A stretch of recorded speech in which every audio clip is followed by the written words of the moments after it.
Hi, I'm Sophie. I've been living with type 1 diabetes for 18 months now.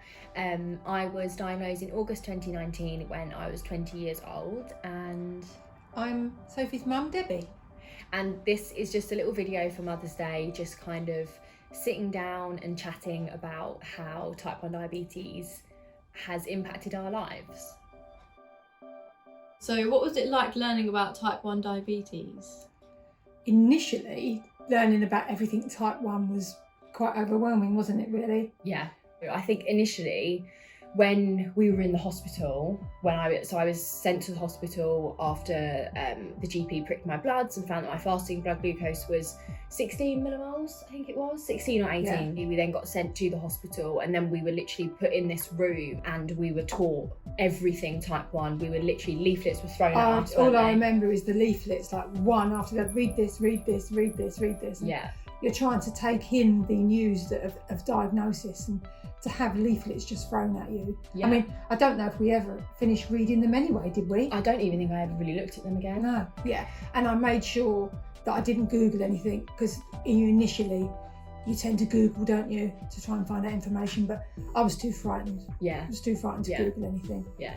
And I think as well, we're still learning every day. Everything we do, we still learn. Every meal I eat, it's a learning curve. Every walk I take, every new activity I do, it's all still learning every single day. So I don't think we haven't fully learned about diabetes yet, because I don't think you ever can. No, I don't think you ever can, but we learn together, don't we? We'll have a chat about things before we do them and plan them and all that kind of thing. So, we're in it together. Yeah.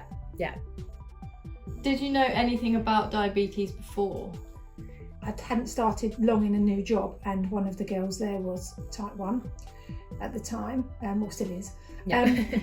And I had my best friend's 2 sisters were type 1, are type 1. And then I had a friend who worked at a preschool that we worked at together. Her son was diagnosed when he was 15. So I knew of people, but that was more or less all I knew about type 1 at that point. Yeah. And I think I've fully admitted through my diagnosis that I knew nothing about type 1 before I was diagnosed. I don't think any of us really did know. I think you hear diabetes like in the media all of the time, but it's always negative, and it's primarily focused on type 2 diabetes, and there's so many different types of diabetes that aren't covered. I had no idea when I was told on the phone it's possible you might have diabetes. I don't think I even registered what that meant. No, because I remember you weren't feeling very well beforehand, and you had Googled it and you said, Mum, I think I might have diabetes.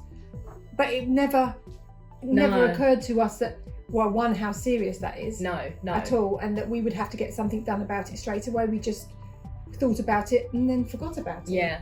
Because we just had no idea. No idea of the severity, what it is. Involves. How has the diagnosis debunked some myths around it for you? I think initially when my friend's son was diagnosed, I did Google part of it, hence why I knew not to Google again after Sophie was diagnosed. And at that time, there was obviously incorrect information on Google. Yeah. And it said that people with type 1 didn't survive past their 30th birthday. That was always in the back of my mind when Sophie was first diagnosed. And so I know that that's not true. I have a friend who is type 1, and she got a medal, actually, for reaching her 50th year with diabetes. Yeah. So I know that that's not true. It's a myth. We see real life people who have lived with diabetes for years and years and are fine. How has the diagnosis affected your relationship? Has it brought you closer? I think we were always really close anyway. You took the words out of my mouth, weren't we? Yeah. So I would always talk to you about anything anyway. Yeah.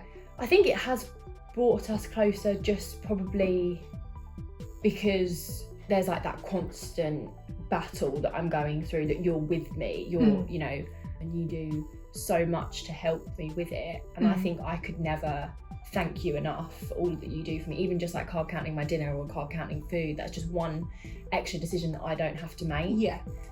So I think it has Maybe, I don't know. It's Yeah, difficult to and say. initially, when you were first diagnosed, all we spoke about was diabetes, didn't we? Yeah. And we were working through it together Yeah. and learning it together.